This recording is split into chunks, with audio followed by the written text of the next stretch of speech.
Welcome to the Wellness Biz Academy, where we turn passionate practitioners into profitable practice owners. I'm Duffill, corporate business strategist and naturopath, showing you how to build a thriving practice with simple, proven systems that work. Let's create the practice that you long to have, because it's time to start living your passion and growing your practice. Hi everyone, and welcome. Welcome to the podcast today. I am Duffill and I'm your host, and this is the Wellness Business Academy. I am taking a little bit of a different slant with today's episode. As we move into the new year, I wanted to start this year's episodes with a bit of an introductory episode about who I am, why I'm here, and how I got here. But I also wanted to, straight off the bat, tackle a topic that is always top of mind for the practitioners that I work with, and that is the topic of burnout. That is why today's episode is called From Burnout to Breakthrough: How I Transformed My Practice and My Life. I want to share with you what I've been through, what I've learned, and the reason I'm doing this is so you can learn from it as well. So let's have a chat about this. Burnout is something that many of us face. I know that we can be juggling many different demands of running a business, maintaining our personal life, balancing family responsibilities. And I know it's often a big thing for practitioners because many of us are parents, many of us have families. And I just want you to know that I've been there. And I've been there, I hit the burnout bottom very, very hard. And today I'm going to lift the lid on that, and I'm going to share that with you. Let me start from the beginning. So you know that I have a background in marketing and a background in business. I am degree qualified in both those fields, and I started my career in my early 20s in that field. I worked for some of the biggest global brands: McDonald's, Toyota, Columbia TriStar Films. I did a lot of amazing things in those roles, and that's where I started in my working life. But into that career, a very stressful, high-paced, busy career, I found myself sick, and I was just getting sicker. I had seen every doctor, every specialist. I had been to every person I could think of. I had spent time with Chinese herbalists, acupuncturists. I was doing everything. And at that point in time, I wasn't particularly natural medicine minded, to be really honest, but I was looking for solutions. I spent about 4 years, many thousands of dollars, and I was just getting sicker. No one knew what was wrong. All my blood tests were normal, and I know you've had many clients who tell you similar things. It's not an uncommon story, is it, for our clients? Blood tests say you're fine, but you know you're not. That's where I was at. I couldn't continue working. I had lost an awful lot of weight. I dropped down to 37 kilos. I was very unwell. I couldn't eat anything without falling asleep. My body was in crisis. In my struggles and journeys to try and find help, that's when I stumbled across a naturopath for the very first time. Without going into too much detail and wasting a lot of time on it, the naturopath very quickly pinpointed what was wrong with me. I went back to the doctor. I asked for some tests. She said, well, we've looked at everything else. Let's try that. And lo and behold, the naturopath was right. The test came back, found out what was wrong with me, and I was on the road to some healing. I would like to say that was the end of it, but it wasn't. There was a lot of damage done, a lot of poor health to come back from. And working through it, I realized if I was going to get better, I had to heal myself. That was going to be the only option here. So I started on a journey to learn about naturopathy. I ended up studying naturopathy, and it was quite a funny one, actually. I was looking at doing the naturopathic degree, and it's quite a lot of work, 4 years, it's not cheap. And at the time, I was married to my ex-husband, and he said to me at the time, if you really want to do this, I don't want to pay for it, it's too expensive. And there was a scholarship, and he said, you apply for the scholarship. If you win the scholarship, you can go and study naturopathy. If you don't win the scholarship, you're going to go back to work in marketing. I applied for the scholarship, and I won the scholarship. So to me, that was a sign that I was on the right path, and I went to study naturopathy. At the time, this was for my own benefit. This was not for commercial reasons. I actually never planned to work in the field at all. But I started studying, and along the way started helping myself, treating myself, and healing what was wrong. So that was a really great beginning for me of getting into naturopathy. Interestingly, though, as I said, I actually never planned to be a naturopath. This was for personal interest only. But life had other plans for me. It really had other plans. The day that I received my qualification as a fully fledged qualified naturopath, I excitedly went to tell my husband. And that was the day he said, "Fantastic. You can look after yourselves now. I'm out of here." And he packed up and left and never came back. At this point in time, I had 2 little boys. My eldest wasn't even 6. My youngest was 2.5. And I was on my own. And I was trying to work out the next steps in my life. That is when I decided, well, I have this naturopathic qualification. Maybe I should try that. I thought that this is the time I'm going to start my clinic. I'd written a business plan for moving into the naturopathic space, but honestly, it was a very big plan, a very big, very costly plan that I wasn't able to execute. So with some quick changes, quick pivot, I love the word pivot, I ended up starting my practice.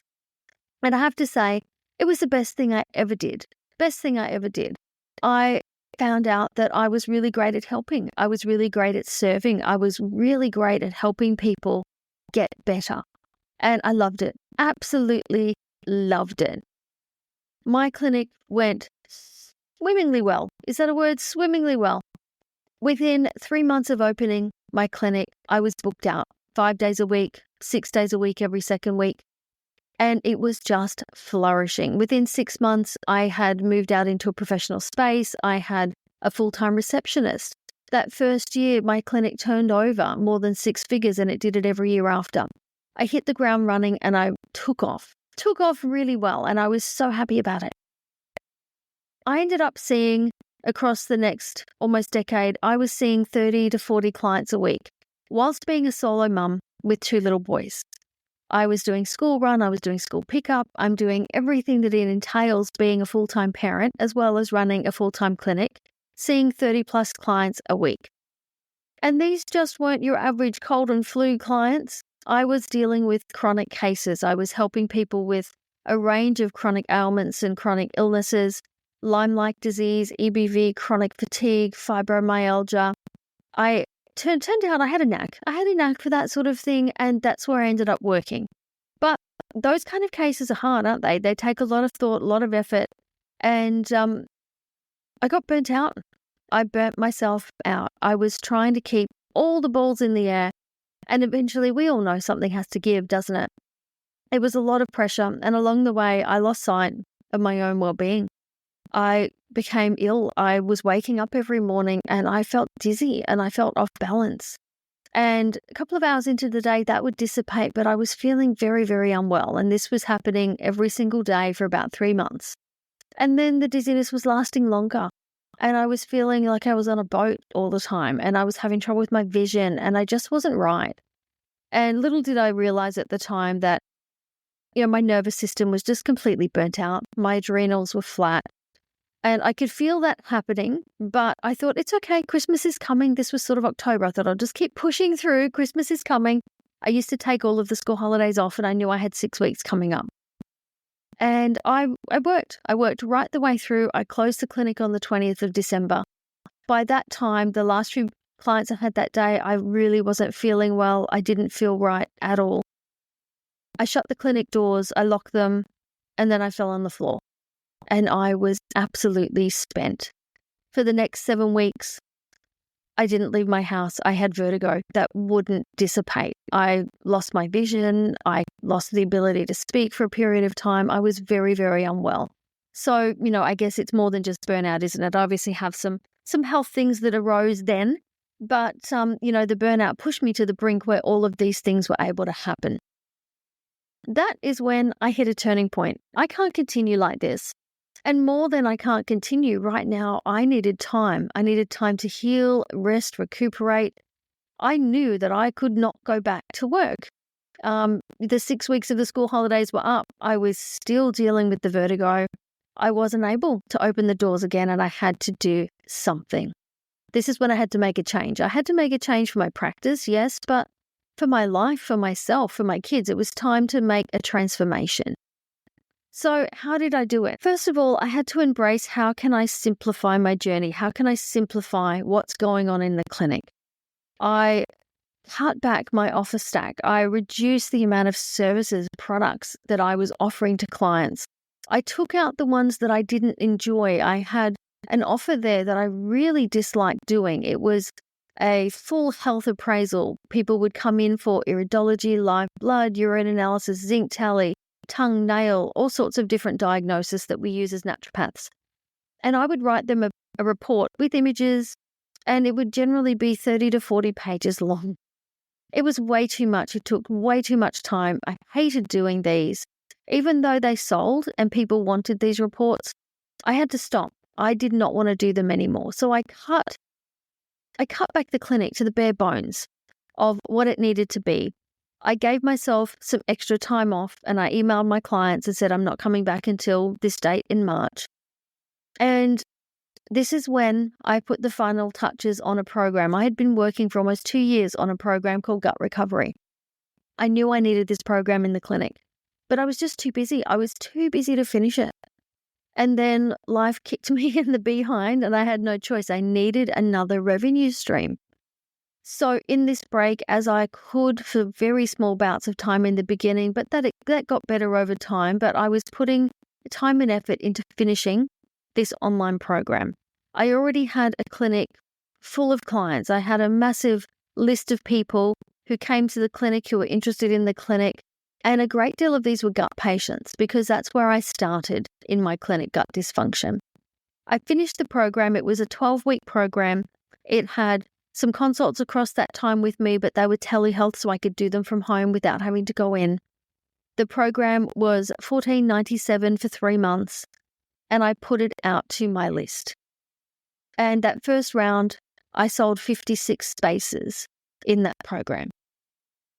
Over the next few months, I created a 30-day DIY version of that program called Gut Reset, and I started to do rounds of these programs within my clinic. I was able to cut back my clinic days. I did 3 days for the next few months, and I was doing sort of a Monday, Wednesday, Friday, so I could have a break in between. And I was running these programs. Those programs added, in the first year, they added $176,000 to my clinic. $176,000. And let's not forget that it took me 2 years to get Gut Recovery off the ground. 2 years of planning, post-it notes, partially done programs. I finally finished it and put it out there. And it brought another 6 figures into my clinic. Frankly, if I didn't go back to clinic and needed to stay home for a whole year, my kids and I could have easily lived on the money that my programs alone were bringing in. So you can see here how I really stripped back the clinic to the bare bones. I added in some other revenue streams. It didn't take so much of my time and energy. I was really aligning my business strategy with where I needed to be for my personal life at this point in time. And I also was making sure that doing this, I still had the integrity and the value that I always put into my client work. But I also brought back the joy, because I was no longer having to look at my bookings for the week and think, oh my gosh, how am I going to get through 6 full days of 30 plus clients? I wasn't having to look at my bookings and think, oh my gosh, I've got to do that horrible 30-page report that I don't enjoy. It was such a significant shift in my mindset. I had been in almost like a fear, sort of scarcity mode, doing everything, selling everything, activating every revenue stream and product and service that I possibly could, when I didn't really have to. When I pared back my offer stack and I ended up with sort of 5 main offers, my clinic flourished. I had time for myself to heal and recuperate. I also obviously had more time for the kids as well. The mummy guilt disappeared a little bit, because I was feeling really guilty about picking up my kids every afternoon and bringing them back to the clinic. Look, I probably shouldn't feel guilty. They had a room in the clinic that was once upon a time a massage room, but I put an Xbox in there and some bean bags and a desk, and they had a space where they could chill and do homework. So I actually think they loved it. Maybe I don't need to give myself as much mummy guilt as I've been carrying. But I think what you can see here is that life pushed me to the brink where I had to stop and take stock. I had to take intentional action. I had to set some new clear boundaries. I need to reprioritize my well-being. I also had to learn to say no to things that didn't serve me, serve my goals, be that products that didn't align with me. I had to turn down speaking opportunities that I was getting at different conferences and events. I had to take time to repair, to heal, and get myself back on track. So then I could better align the practice with the vision that I had for it. So that's how I really honestly got the kick in the backside that I needed to add those recurring revenue streams into my clinic. And it really was a turning point. And it's something that I think is really important now. If you are trying to build a thriving clinic, but you want that clinic to operate without that constant need for you, think about how you can add some of those into your practice. What are the backup? Because if something happens and you end up unwell like I was and you cannot physically go to clinic, see clients, etc., where is the income coming from? Where's the revenue coming from? Now, I'm sure today's episode is probably a little bit more personal and a little bit more of a deep dive than you normally get from me, but I wanted to explain how I got here. You can see how now I'm able to blend the skills that I developed from building my clinic, building a successful clinic, and blend that with the marketing and business acumen I've got from years of corporate, as well as being degree qualified in those fields. It's a really unique blend, and that's why I do what I do now in terms of helping you as practitioners create practices that you love that also thrive. There's no point creating a successful, thriving, pumping practice if you hate it, if you hate what's in there, if you don't like the clients you're seeing, if you don't like the products you're delivering. There's so many different ways to be using the skills that you have. If a one-to-one face-to-face clinic is not giving you joy, then that's not the way for you. There's other ways we can find. I really hope that some of the stuff I've shared today has given you some insights and maybe some valuable thoughts or even lessons as to what you can do in your practice, in your life. I do believe that a thriving clinic is possible for absolutely everyone. I have never seen anybody fail at business. The only time they fail is when they give up. If you are willing to keep going, to change things that need changing and work on it till you get it right, you can't help but succeed. You cannot help but succeed. So you've got to commit to that. You've got to commit to that long-term vision and what you want it to be. You also have to align your business to your own values, because this is what's going to give you a bigger sense of purpose and a bigger sense of fulfillment. We cannot just go to work every day just for the point of earning $1. We're here to help. We're here to help people get better, live better lives. We need that satisfaction. So we need to make sure that we're building that into your practices. And most importantly, the one lesson I want you to take out of this very personal episode today is the importance of maintaining healthy work-life balances and also getting some of these things activated. Don't do what I did and sit on your passive income or your recurring revenue idea for 2 years, because there may come a day where you really need it and you need it to be ready. For those of you listening who might be experiencing burnout right now, I want to offer you some advice. Firstly, take a step back emotionally and physically from your practice right now. Take some time to evaluate what is truly important to you. Just because we came from qualifications that told us a successful clinic equaled full books and that a clinic was one-to-one patients, and we're bleeding hearts, we give everything, that doesn't mean that's how we have to run our practices. You can simplify your practice. You can employ different strategies. You can focus on being authentically you, however that looks, whatever that looks like. And do not be afraid to seek support. I'm here. Many of you are in my free Facebook group. If you're not, please come and join us, the Wellness Biz Growth Hub on Facebook. You'll find a link for that in the show notes.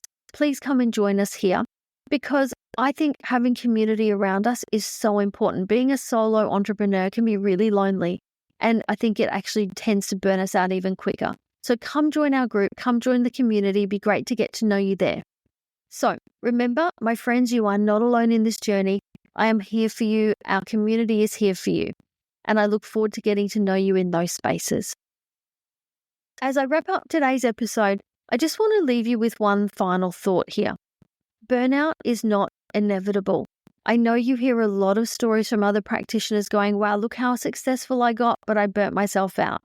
I have heard that story, my story, from so many people over the years. Just because we all made that mistake doesn't mean you have to. You can go a different way. You can choose a different path.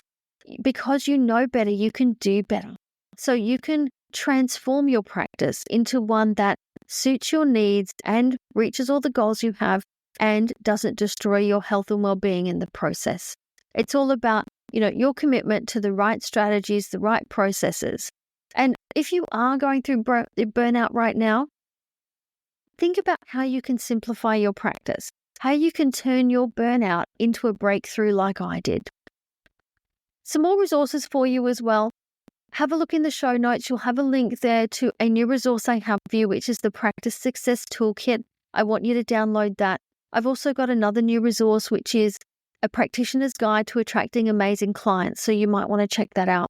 This year in 2025, I am changing the way that I do things, and I am offering a brand new range of mentoring, or a glowed up range of mentoring that's very aligned with building your practice and building it in the way that you want to build it.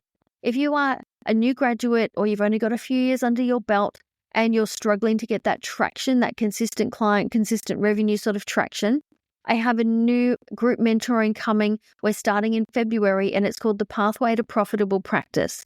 It's going to be a great community of practitioners, and I'm going to help you all to move forward. So it'd be great to have you in there.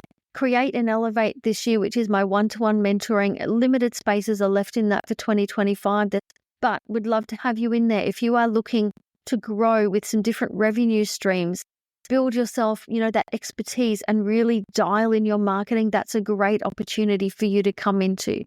I would love to have you in any of those, so reach out to me if you'd like to chat. But overall, please make sure that you are building a practice that you love. If you don't love it, don't do it. I want you to wake up every day and feel grateful and happy that you have the practice that you have. We can create a thriving practice for you. So if you're struggling right now, it's just right now, it's not forever. Reach out and let me give you a hand. Thank you so much for tuning into the podcast today. If you enjoyed this episode, please do me a favor, subscribe and drop a review. Be great to hear what you think. Until next time, please take care, and I look forward to seeing how you build your thriving, profitable practice. Thank you for listening to the Wellness Business Academy podcast with me, Cass Duffill. If you are interested in growing your practice, come get my free guide, the Practice Success Toolkit, at cassduffill.com, or grab it in the show notes. Thanks for being here, and I'll see you next time.